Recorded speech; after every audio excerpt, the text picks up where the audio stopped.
Hey, everybody, it's Ron Johnson, and this is Locked On Sports Minnesota, and it's Friday, so you know what that means. It's time for the Roundtable. Super excited. Yes, Julia is representing the SEC. You can't see her shirt just yet. Oh, there it is. Julia Daniels. For those looking on YouTube, Amazon Fire, Roku, then you can see Julia in her SEC shirt in Big Ten country. But we got Julia Daniels from Care 11. We got Reggie Wilson, the guy that runs everything at Care 11. Anything that happens at Care 11, it's Reggie. So if you don't like it, email and tweet Reggie Wilson. That whole DirecTV dispute, it's all Reggie. Please don't do that. Reggie refuses to sign the contract, so we have to jump on the Peacock app.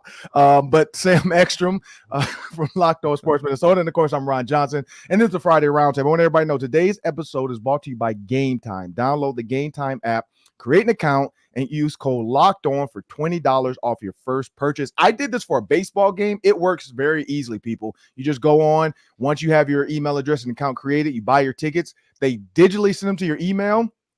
Get to the gate. Just show them your phone, scan it, and you're in. I went to see the Twins versus the Tigers when I was in Detroit. Very easy. I didn't have to worry about scalpers or anything like that. It was right there on my phone. So it's a very easy and safe and secure way to get tickets into any game right away. Well, Sam, Reggie, Julia, it's time to get locked in on these topics today. What you got for us, Reggie? Vikings hot takes. We're making them because what else are we going to do? It's the offseason, but I got one for you. I got one. And of course, we're talking about who's the GOAT of the GOAT of the GOAT. Bill Belichick, Nick Saban. It's been a whirlwind. Don't ask me how many times I've cried since Nick Saban announced his retirement, but we'll talk about who we think is better later. I wonder who Julia takes in that argument. We're going to talk about the Wolves. They made me cry on Wednesday night. This close to the biggest win of the year in Boston. Oh, I thought she said goat, so I grabbed the oar. Get your oar in the water, people. We're talking about goats, but we're talking about Gophers basketball. Are they rowing in the right direction? Dawson Garcia, 6'10", Prior Lake High School grad. We are going to talk about Ben Johnson because we used to talk about Lindsey Whalen versus Ben Johnson. Ben Johnson seems like he's figured it out. Maybe this Gopher basketball team can dance. We'll talk about that and much more coming up on the Roundtable, starting with hot takes. Hot takes. I want you guys to remember, this episode is brought to you by Game Time. So make sure you guys download that Game Time app. Locked On is the code, people, for $20 off your first purchase. That's $20 towards tickets. You might want to go see the Gophers. Check them out. Well, Reggie, get us started. All right. Sam twisted my arm and made me make a hot take on the Vikings. And so, I know everybody might be thinking like, oh, trade Justin Jefferson for assets. No, I'm not going there. They should keep him. You can't miss on a wide receiver after hitting on 2 straight. So keep him. But what I will say is, let's make a deal, Adofo-Mensah. How about trading up from 11 to either the first or the second overall pick to take a quarterback? That is the hot take. It's been a while since they've drafted a quarterback to develop. Sam, Ron, back me up. Am I thinking Teddy Two Gloves? Is that the last one? It's been a while. The last first rounder. Yep. Mm-hmm. So it's been a while, and there's no promises. I was looking at mock drafts this week, and look, my draft crush is Michael Penix. Like, the dude has an arm cannon on his left shoulder, and I know he didn't have a great national championship game. That's fine. He'll get coached up. He'll be better. But you take Michael Penix at 11. There is no guarantee that he will even be there. I saw some mock drafts that had him going in the top 4. I saw some mock drafts that had him in the top 10. The Vikings are right outside the top 10. So there's no promise that the quarterback that they want will be there. Now, outside of the top 10, you might be looking at a guy like Bo Nix at 11. Is 11 too high for a guy like Bo Nix? Maybe. I know he's Julia's favorite quarterback, but I'm not so sold on Bo Nix at 11. So if you want the quarterback of the future. This is the year to go get him. Quarterback deep draft, possible 4 to 5 generational type quarterbacks in this draft. You got to be able to get one. So what better way to do that than to trade up? Kwesi has shown that he likes to make some trades, wheel and deal. He'll even wheel and deal with the team in his own division, talking about the Lions. So, it would be nothing for him to wheel and deal up to the number 1 spot from Chicago or the number 2 spot and take the quarterback that he wants. It would definitely cost a lot. But this is a hot take. This is what Sam wanted. So that's my take. I have a question for you guys. What do you guys think Andrew Booth and Lewis Cine would be worth together? I'm not going to make my joke. Oh, no. Some cleats and footballs. A golden oar. Whistles. I'll trade him for a golden oar. I was going to say my hot take is just whatever they can get for those guys. It's been during the magic beans. Yeah, something. The end of season presser with Kwesi and Kevin O'Connell, Chuck Scoggins was like, "What's going on with these guys? What are we doing? What we haven't really seen anything out of either of them." And Kwesi, I know Kwesi and just the entire organization, they do obviously keep things locked down pretty well, and they tiptoe around answers and this, that, and the other. But the way he answered the Kirk question was, "We want him here. We're going to do what we can to keep him here." When he was asked about Lewis Cine and Andrew Booth, it was, we like their production. We like the way that they work in they've been working in our system, our work ethic, this, that, and the other. So I guess my hot take would be just, we'll see if we see them next year, right? I just don't know. I think there was a lot of excitement over Jordan Addison this year, and the hot takes from that draft was Kevin O'Connell being really excited because they stuck with the game plan rather than diverting like everyone felt like they did in the 2022 draft. So I feel like there's a lot of regrets when it comes to those two. But also I would agree with Reggie. I could see them maybe trading up for a quarterback and having him stay under a year under Kirk. Learning a little bit about the offense that everyone talks about that's so difficult under the guy that obviously knows it the best, and then saying goodbye to Kirk after next year. And then a lot of the mock drafts also have that if the Vikings stay at 11, they're going to go for a D end, which makes you question things about Daniil, what's going on there. So my hot take would be, what do they do with the 2022 top picks that they have? What's going to happen with them in the off season? I'm interested to see. Just trade the entire class and try to get one starter. I mean, their 2019 or 2020 class, like nobody from those classes are here anymore. That's why they're in the position they're in many ways, is because they're just empty voids in their drafting. Here's my hot take. I think they let Daniil Hunter walk. And I think that Kwesi just can't resist going and getting a injury-prone edge rusher with upside. He hit on Zadarius Smith, whiffed on Marcus Davenport. He's saying, I'm 1-1. Let's roll the dice. And he goes and he signs Chase Young to a 2-year deal. Chase Young, who's traded to San Francisco, had a really nice year between the Commanders and the 49ers. 67 pressures, really efficient pass rusher this year. Had a great season. And he's still super young. Kwesi loves his sort of underutilized or like guys whose value is depressed because of injuries or what have you. He also loves first-round picks. I think that Chase Young fits the Kwesi bill. Going into that second contract, I think he signs a 2-year deal with the Vikings, and then they draft another edge rusher to go with him. Okay. Here's my hot take. Hot takes.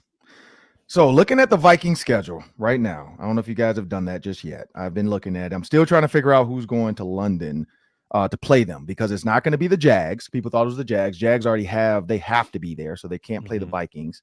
and it won't be the Bears because the Bears are also hosting a game there. The Vikings are the home team. They're going to host a game in London. So when you look at their possible options, I don't think they would make it a divisional opponent like the Lions or the Packers. I could be wrong, but I don't think they will. It could be the Cards, Texans, Colts, 49ers, Falcons, Jets. Of that group, who do they want to put in London? Well, they definitely would probably put the 49ers, maybe the Texans because they have a sexy quarterback, or the Jets with Aaron Rodgers and ayahuasca on the overseas trip. So looking at all that, it's legal. Looking at all that right now, the Vikings for next season, I have them winning 12 games. I have them at 12-5 already. Like, I'm looking at next year's schedule. My hot take is the Vikings next year will go 12-5. Now, again, I'm looking at this year. I don't know who's going to get drafted, but they play the Bears twice. They play the Lions, Packers at 6 games. I'm going to say of those 6 games, they're going to go 4-2. They'll lose to the Lions and Packers once. They'll split. They'll beat the Bears twice. They can beat the Cards. I think they can beat the Texans. Well, the Texans is a toss-up for me, but they can beat the Colts. They can beat the Falcons and the Jets. They lose to the 49ers. They can beat the Jags. They can beat the Titans and the Giants. They could lose to the Rams and the Seahawks. That's 12-5. Boom, hot take for the season, regardless of who they're going to have, regardless of who's going to be their guy. It's going to be Kirk Cousins. So now, if it's not Kirk Cousins and, it's not a great quarterback, I'll take it away. But my hot take for already 12-5 next season, looking at it. And if they really want to take the hands out of the 49ers pockets, I'd say put them over in London, make it tough for Brock Purdy to travel. So I'm going to go Vikings 12-5 next season. Chase Young, his former teammate, can sack him 4 times. But now, this is the fun part of the show because we got your FanDuel locks for all those that continue to the everydayers that jump on FanDuel, that place these bets, these parlays. We got our wild card spreads, and we're going to take some notes. Now, I'm going to make sure people know this. It's going to be -30 in Kansas City.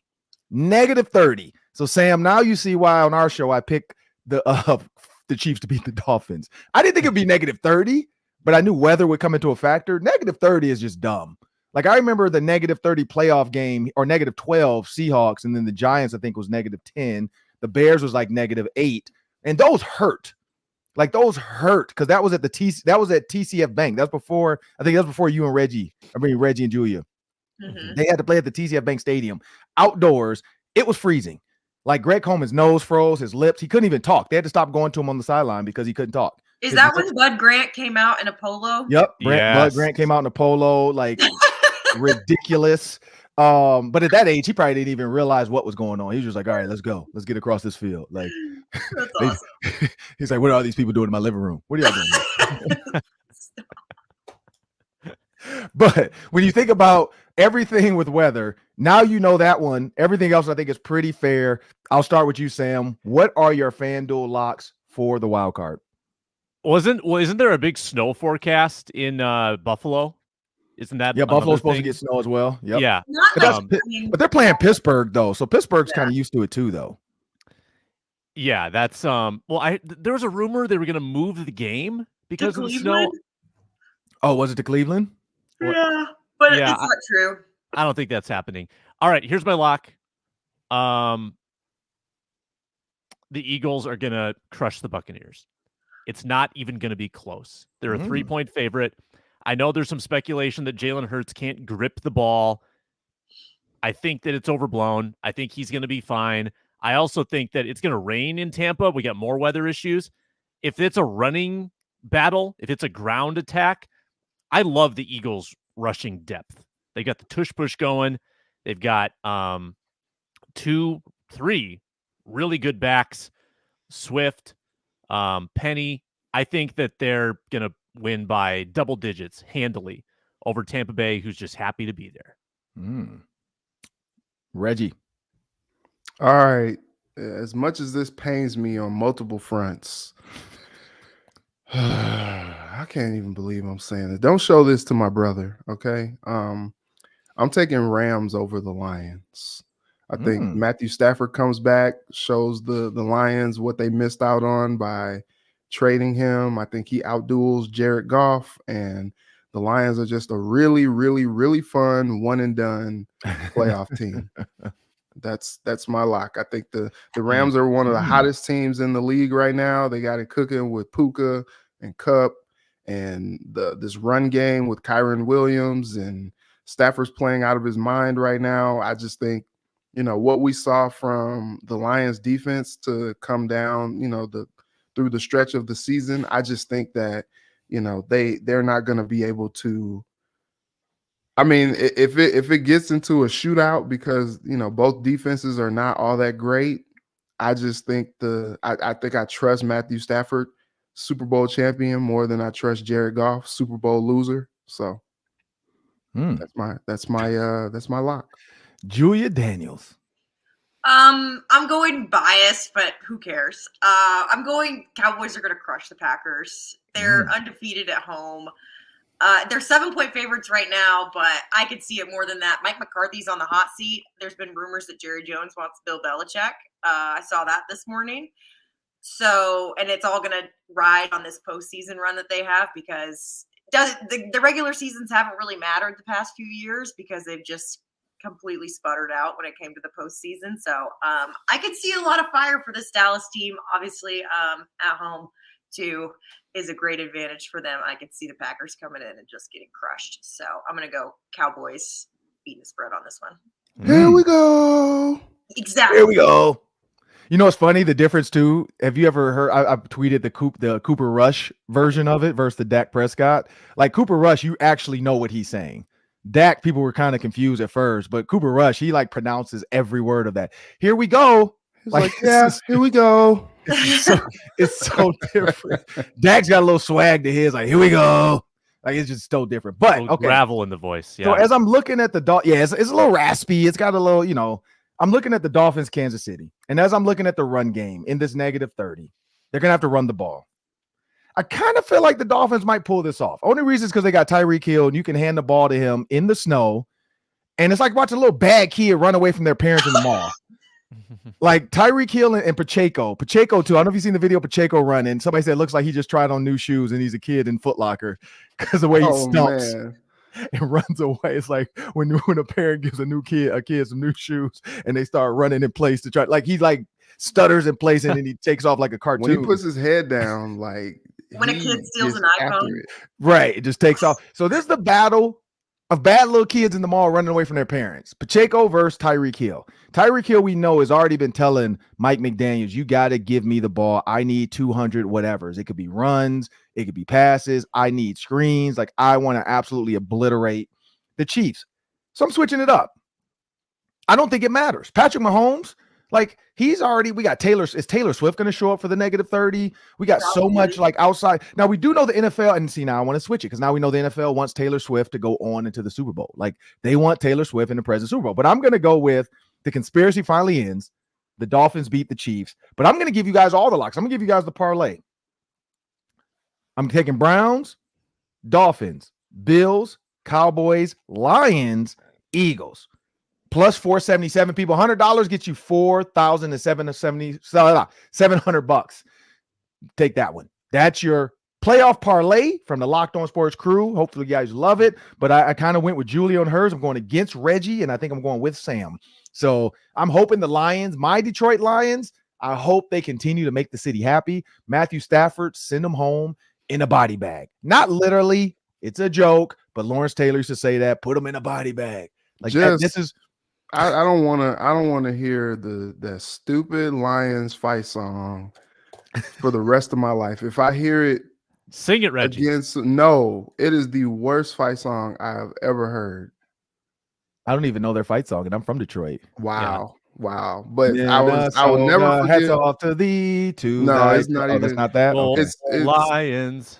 It's like forward down the field. It's like every time they score, they play it, and it's just so bad. It's so bad. I'm like the home of Motown, all these cool musical acts, and that's what you come up with. That's why the team was losing for so long. Yeah, true. They could have had Diana Ross or somebody put something together for them. But the Wolves, they lose to Boston. They shouldn't have, but they were without some of their stars, so we know that. So I don't give that. Like they almost won without their big three and their point guard.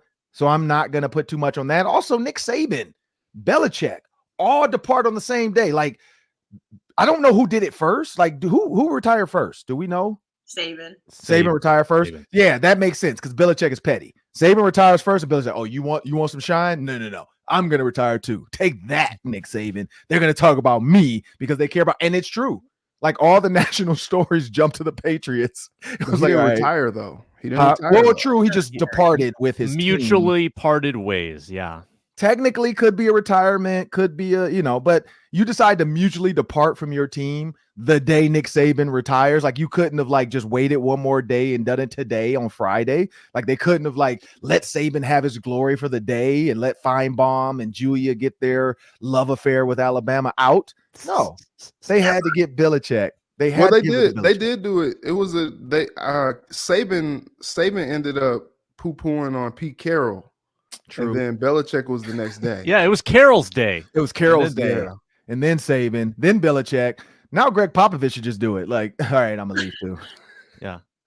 I saw Mina Kimes tweet that. At first, I didn't get it. I'm like, oh, that would be funny if he just was like, yeah, okay, since everybody's over 70, leave. All right, I'm going to leave. I'm going to go ahead and get out of here. Thank you, Wimby, for everything you've done for me. But I'm like, no, he's got Wimby. He's going to stick around now. He's like, okay, I got a star. But we got to word from our sponsors. We come back. We're going to talk about the Wolves and then, of course, Nick Saban and Belichick. Game Time brings you today's show. You want tickets? Want tickets to a sporting event, comedy, music, theater? It's all available here in the Twin Cities. You got to have the Game Time app. It's a must for ticket buying because they have killer last-minute deals, all-in prices that you see right on your screen, views from your seat, best price guarantee. And if you want to go late to the event, if you're just running behind or you want to get something last second, you can find last-second deals up to an hour after the event starts. And with the Game Time guarantee, you get the best price. And if you find tickets in the same section and row for less, Game Time will credit you 110% of the difference. Flash deals, zone deals, big time savings at Game Time. Download the app, create an account, use code LOCKEDON for $20 off your first purchase. Terms apply. Again, create that account and redeem code LOCKEDON, LOCKEDON, for $20 off. Download Game Time today. Last minute tickets, lowest price guaranteed. Well, now it's time to talk about the Wolves. Take it away, Sam. Yeah, this was a gut punch. This was a bummer. Boston hadn't lost at home all year. The Wolves had travel difficulties. They flew in day of, second half of a back-to-back. Conley, I thought the Wolves didn't do load management. They take Conley out for rest. Gobert had a quote-unquote injury, but I think that was also kind of a vet day for him. So 2 starters down.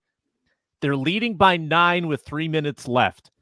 And then the same thing happens that happened against Dallas 2 games before. Too much hero ball. Too many turnovers. Other team gets hot. And the next thing you know, the Wolves are in overtime. J-Max fouling out and keeps playing iso ball. Chris Finch calls him out after the game. And the Wolves lose in what would have been probably their biggest win of the year. They could have swept the season series against Boston. I was disappointed in the Wolves, and this might be just a little bit of an alarm bell to watch for how they're handling end of games, because the flow, the passing, it's so beautiful in the middle of the game, but then when the stakes get high, the ball gets sticky, stops moving. And I've hit him on this a couple times. A little bit too much hero ball. If you're going to do that, Ant, get to the rim. The jump shots, the step backs, the over dribbling around the perimeter, don't love it. So the carelessness cost them against Boston. I don't care if they're shorthanded. If you're up 9 with 3 minutes left in the NBA, win the game. You have to win the game, Herm Edwards. So I was bummed. I think they should have won. And I'm also watching their late game offense now, because that's 2 times in 3 games that they've collapsed down the stretch. That is very true. But I think the guy's being out, Sam. That's for me what it is. And it is I forgot about the back-to-back. Like we talked about that earlier, that Ant said he's not resting for some of these, but maybe the other guys are like, look, let's lose this little battle to win the war. Sometimes this happens. Julia, what do you think?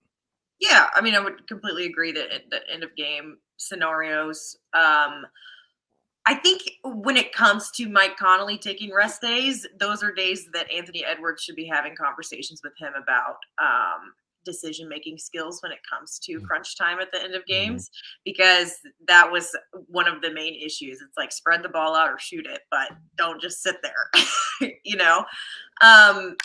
So I think, yeah, and the Celtics, when you're playing like the Wolves have been, and then you play the Celtics are really the only measuring stick that you're going to have to really figure out what the heck is going on and what's going wrong for your team too. So yeah, their biggest competition of the year for sure, and they fell short, and it exposed some things, which is expected in that kind of matchup. But yeah, I think it's just Ant and some growing pains. I think people forget, he has been in the league for a few years, but he's still a young guy. So I think more conversations with Mike Conley could really help him out when it comes to those frustrating times for him, because I think he talked about it too post game, that he was frustrated with how he played and that he needed to just shoot the ball or throw something, But I think it comes down to just him being young and needing to learn from the veterans that are on the team, because they're there for a reason and they're obviously investing in Ant. They think he's the future. So take advantage of the times that you have with these guys that do know what they're doing in those kind of game time situations. And that could help them out a lot. But yeah, everything that you said, Sam, I would agree with. Just, it's different than last year. It was the games where they were playing the teams that weren't very great. And this year it's like, oh, it's normal again, where it's the guys that are really good that you're like, okay, this is what's going wrong here. So yeah, I would just say Ant's just got some growing pains. He's a young guy. Can't really give him a break because of how much he's getting paid and, the investment and everything. But I think that's something that's going wrong. And good on Finch for calling him out post game too. So Reggie, these guys are still learning what it means to win, and they're going through their growing pains. That was a game that would kind of maybe legitimize like what they're building and what they're doing, and that's a tough miss of an opportunity. But and then it also looks bad when you look at Boston on the second night of a back-to-back and they just get absolutely crushed by Milwaukee last night. I mean, just absolutely crushed.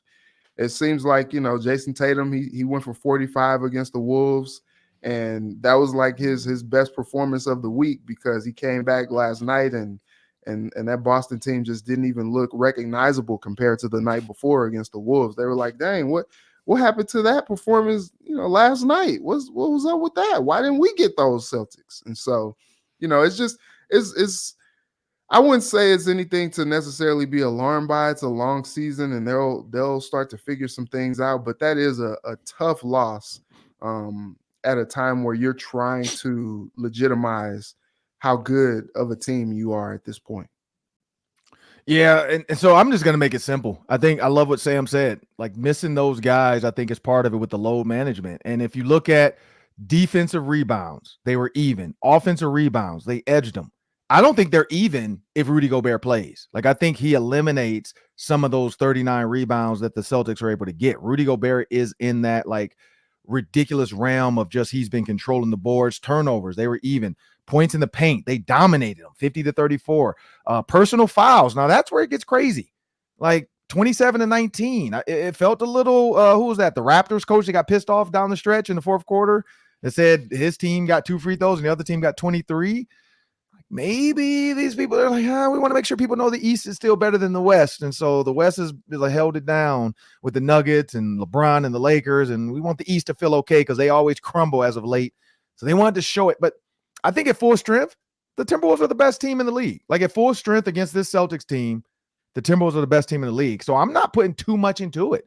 I do agree with the hero ball stuff. Like, I see it at Lifetime Fitness all the time. And every time I play pickup, whenever a guy thinks it's his time to just dribble, shoot, like, I know there was a song, dribble, shoot, swish. I forgot what that was. I remember that Swiss Beats or somebody. But it doesn't happen. Like, you guys are staring at you. They know you're the guy. Like, I saw somebody have a ridiculous, which I know they're doing it for clickbait. They're like, I would trade Anthony Edwards right now for Jason Tatum. Shut up.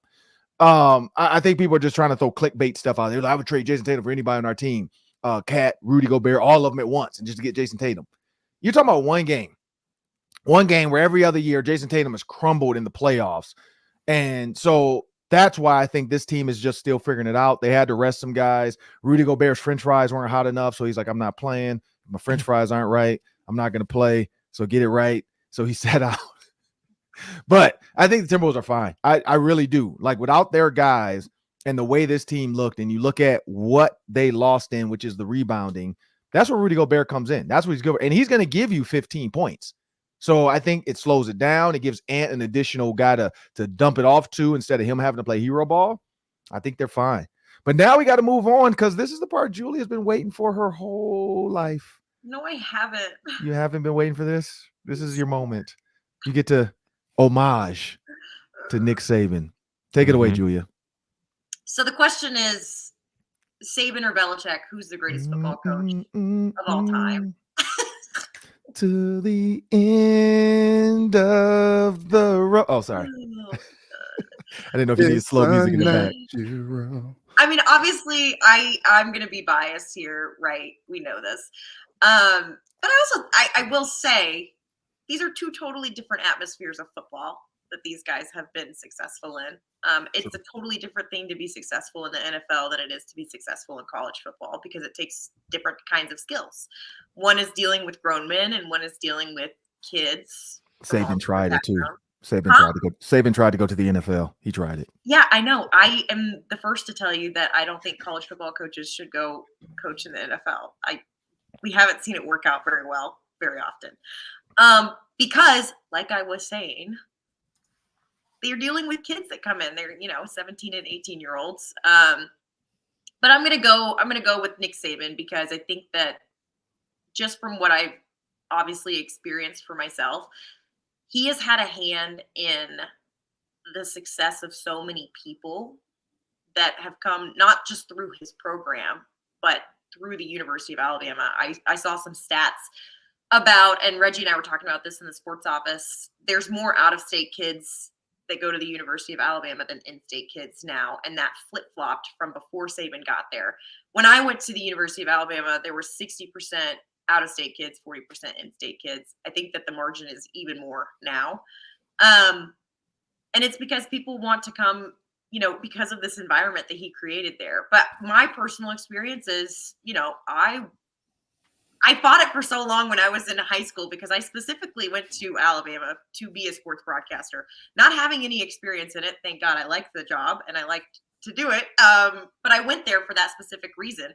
And the reason that I picked that is because of the opportunities that football program gives to people that want to do sports broadcast. They bring in all of the big crews. I got to travel with the SEC on CBS because Nick Saban made that football program what it is. And then what our producer, Ryan Williamson, said last night, he said he's the only coach that has spread the greatness. He's spread the wealth. His assistants go on to be great coaches in other places too.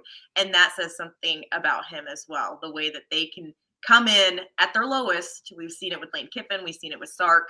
Come in.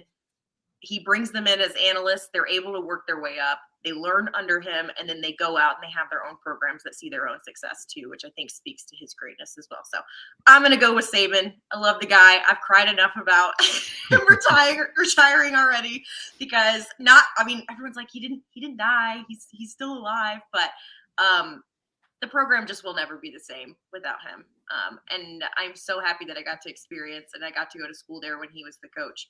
But I do know that life as an Alabama fan will never be the same.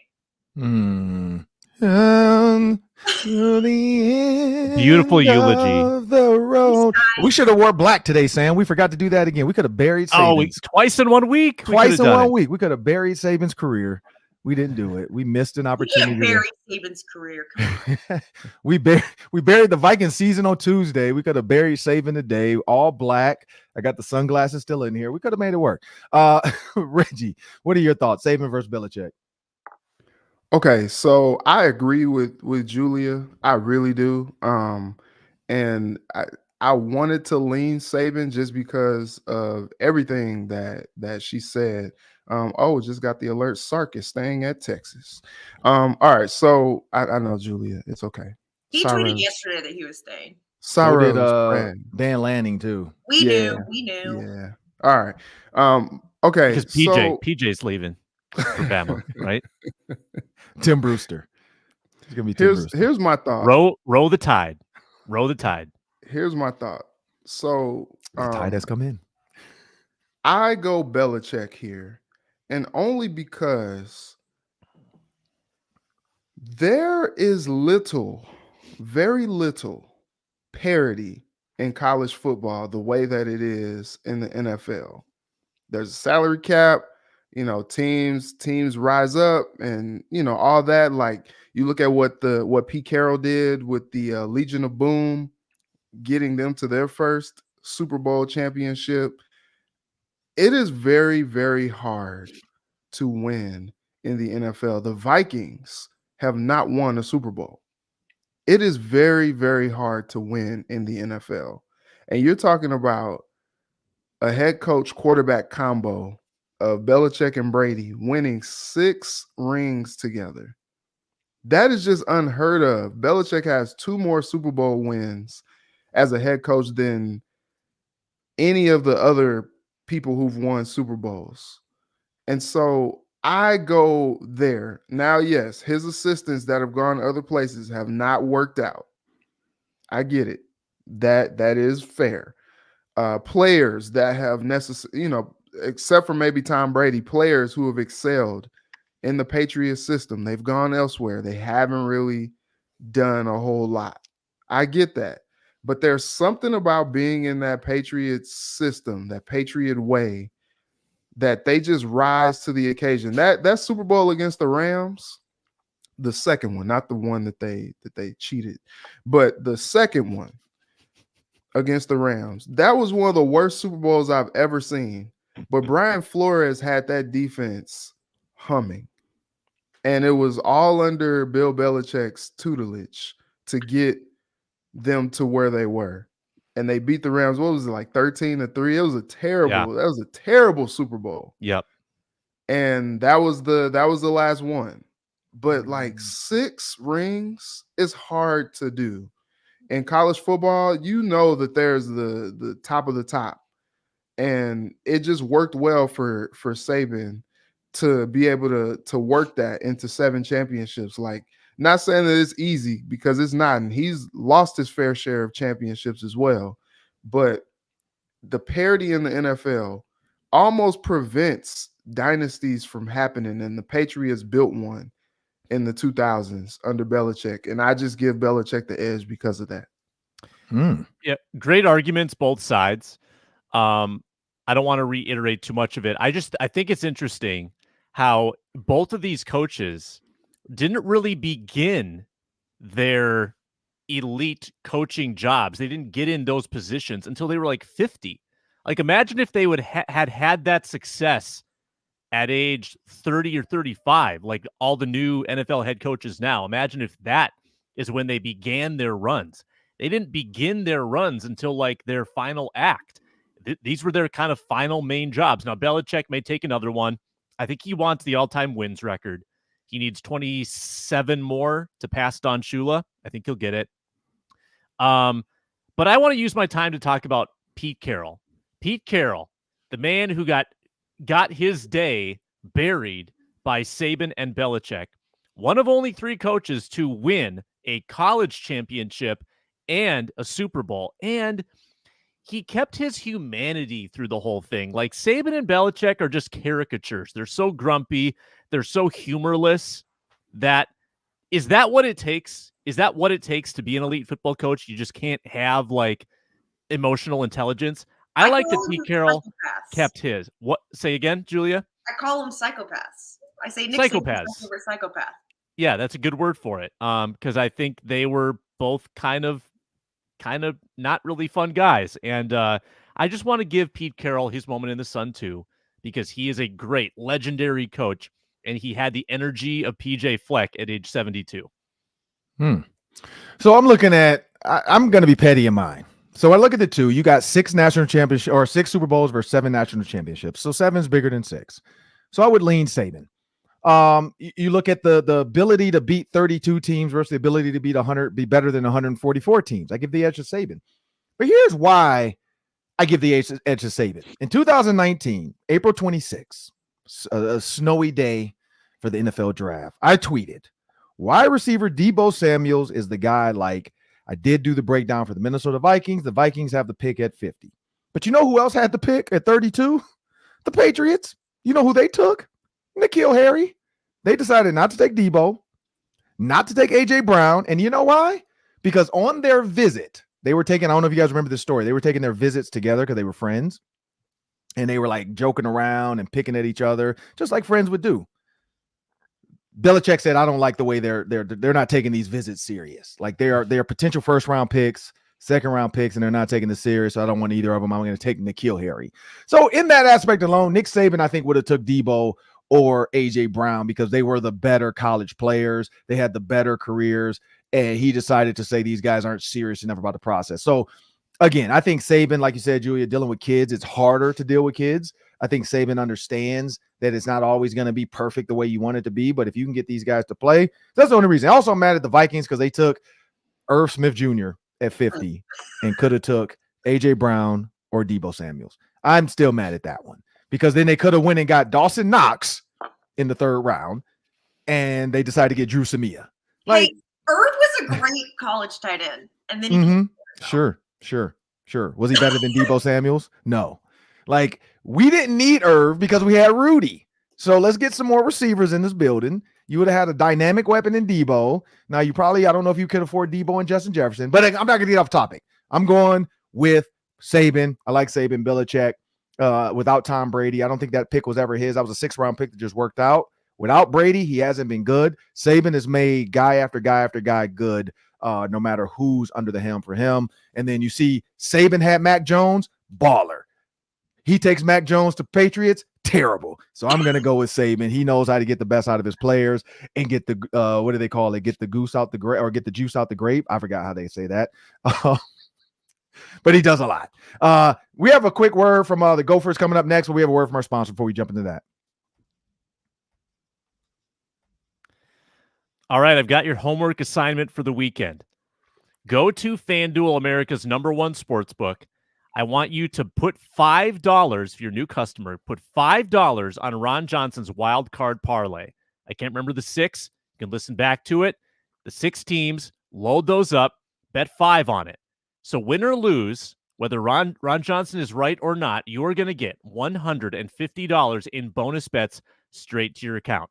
That's the promotion at FanDuel, a guaranteed $150 when you start an account and make a $5 bet. And when you've got the $150, then you can double down on the Ron Johnson parlay, or you can spread that money out around the NBA, NHL, or NFL playoffs. In the Parlay Hub, you can construct your parlays. You can look at bets that other people have made and get suggestions there.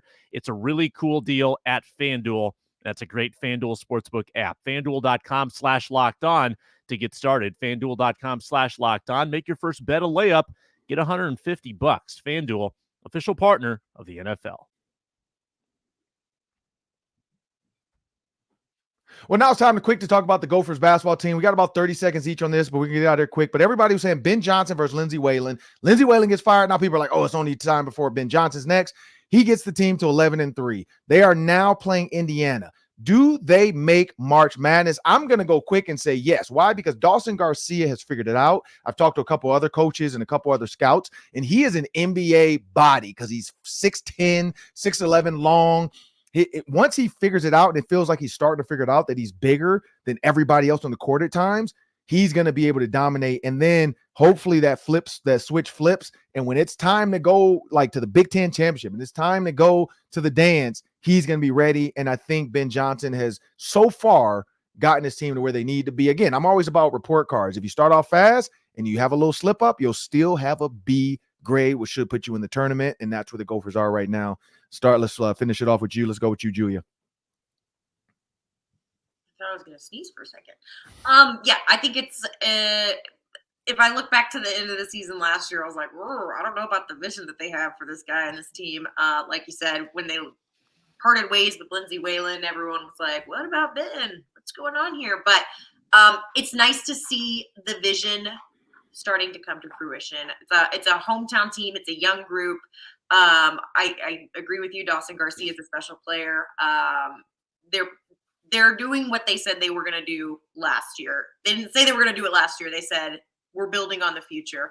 And I think we're starting to see that come to life. Yeah, I think that they would have a chance at March Madness should they continue to play that they are.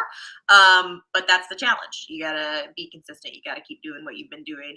You got to be able to keep up with it. Also, a lot of respect for Ben Johnson. I think he's a great coach and a great guy. So it's nice to see someone like him succeed.